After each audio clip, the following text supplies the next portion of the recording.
Bonjour V3. S'il vous plaît, regardez avec moi ces photos-là.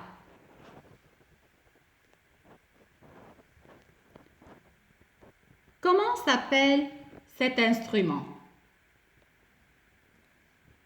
Oui, qui voudrait répondre? Jamie, vas-y.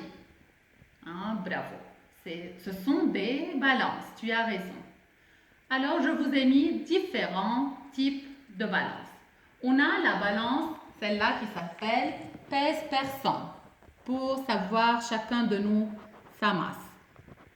Comme on a pèse-colis pour des boîtes, c'est-à-dire des objets assez grands, assez lourds. Une balance digitale, celle-là, elle pèse au maximum des objets de 5 kg et moins que 5. Une autre balance digitale qu'on trouve dans les supermarchés est la balance de Roberval qu'on utilisait avant. Ce sont là les boîtes de masse marquées qu'on les met sur l'un des plateaux et sur l'autre plateau, on place l'objet qu'on veut peser et on essaye avec les boîtes, ça dépend, chacune a une masse différente de l'autre. Quand l'aiguille est au milieu, c'est-à-dire les deux plateaux sont à l'équilibre, on découvre la masse d'un objet. Je crois que vous êtes en train de dire pourquoi Madame Eliane a mis tous ces objets-là devant elle. Je ne vais pas les vendre, je rigole avec vous. C'est juste pour vous montrer que sur chacun de ces objets, la masse est écrite. Par exemple, là, on a cannelle en poudre qui a une masse de 50 grammes. Des boîtes de pâtes, chacune de 500 grammes. Les sacs de farine, chacun est de 1000 grammes. Un paquet de café qui est de 180 grammes. Une boîte de sel de 600 grammes. Là, une petite boîte de lait condensé de 90 grammes et une boîte de pois chiches de 400 grammes.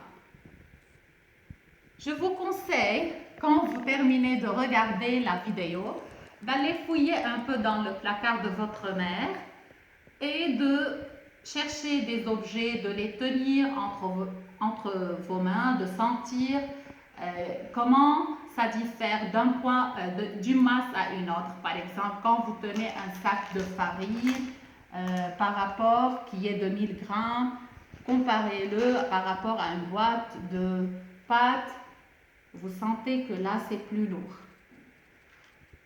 D'accord. Maintenant, j'ai une question. Je voudrais la masse totale de ces deux boîtes de pâtes. Chacune est de 500 grammes. 500 grammes.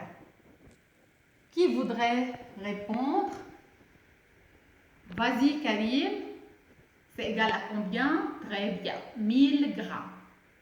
À votre avis, est-ce que je peux vous dire que ces deux boîtes-là ont une masse de 1 kg? Que dites-vous? Oui, bravo, vous êtes génial. Oui, 1000 grammes, c'est égal à 1 kg. C'est le tableau de conversion de masse. Première unité, kilogramme, deuxième hectogramme, troisième décagramme, au milieu gramme, décigramme, excusez-moi, centigramme et milligramme. Comme on vient de trouver la masse totale des deux boîtes de pâtes qui est égale à 1000 grammes, alors, comment j'écris dans le tableau 1000 grammes? Le chiffre d'unité 0, je le mets dans l'unité de mesure qui est gramme. Dizaine, la centaine et là le chiffre des milliers. 1000 grammes. Pour la convertir en kilogrammes, alors vous barrez ici les zéros et c'est égal à 1 kilogramme. Prenons un autre exemple. C'est 2 sacs de farine, 1000 grammes et 1000 grammes. 1000 et 1000, c'est égal à combien? Oui, Sophie, c'est égal à 2000. Très bien. Alors, convertissez 2000 grammes en kilogrammes. C'est égal à combien? Très bien. Alors, c'est égal à 2 kilogrammes. Maintenant, je voudrais, après avoir entendu cette petite explication, vous allez travailler la fiche 61, bien 61 et la fiche 62. Faites attention, on ne peut pas mélanger kilogramme avec gramme. Parfois, pour faire un calcul, il faut convertir. Et rappelez-vous le tableau de conversion. À bientôt!